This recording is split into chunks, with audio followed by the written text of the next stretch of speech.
Kumbharwada railway ફાટક 1 કલાક સુધી બંધ રહેતા વાહન ચાલકોએ હોર્ન વગાડી વિરોધ પ્રદર્શિત કર્યો। કુંભારવાડા રેલવે ફાટકના કારણે છેલ્લા ઘણા વર્ષોથી લોકોને પરેશાની ઉઠાવવી પડે છે, જેના પગલે વારંવાર લોકોએ રેલવે ફાટક ઉપર અવરોધ બનાવવાની માંગ કરી છે। તેમ છતાં પણ તંત્ર દ્વારા આ તકલીફને દૂર કરવાને બદલે અન્ય જગ્યાઓ ઉપર ઓવરફ્લાય બનાવી ટ્રાફિકની સમસ્યાને હલ કરવામાં આવી છે। ત્યારે કુંભારવાડા વિસ્તારના લોકો સાથે ઓરમાયું વર્તન હોય તેવું લોકો કહી રહ્યા છે, કારણ કે અંડરબ્રિજનું પણ કામ નબળું હોવાના કારણે તેનું રિનોવેશન કરવામાં આવી રહ્યું છે। ત્યારે ફરી એક વખત આ કુંભારવાડા રેલવે ફાટક 1 કલાક સુધી બંધ રહેતા લોકોને તકલીફ પડી હતી, જેના વિરોધમાં લોકોએ હોર્ન વગાડી પોતાનો રોષ વ્યક્ત કર્યો હતો।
કુંભારવાડા માટિયા રોડ આ કેટલા વર્ષોથી આ પોઝિશન છે, આનું કઈ નિવારણ આવવું જોઈએ કે શું તકલીફ શું છે અત્યારે?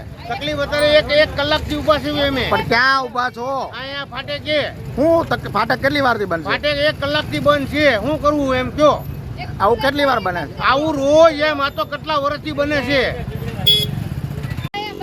પબ્લિક હેરાન થાય છે। એક પુલ હતો એ બંધ કરી દીધો, આ નકામો ફાટક છે, આને બંધ કરી દો ને કાં તો રસ્તો કરી દો। કેટલી વારથી બનશે? 1 કલાકથી બંધ છે। અહીંયા પબ્લિક હેરાન થતું હોય, કોકને ઘરે જવાનું હોય, મા બેન ઊભી હોય, અહીંયા ઊભું રહેવાનું 1 કલાક સુધી। દવાખાનાની ગાડીઓ આવે।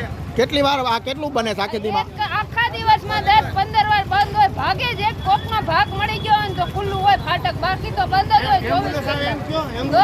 એમ્બ્યુલન્સ આવે, આમાં અમારે કઈ રીતે આવું જવું? વારા ઘડીએ ફાટકેથી ને જવાનું, એટલે બધે ફરી ફરીને જવાનું કુંભારવાડાથી અમારે।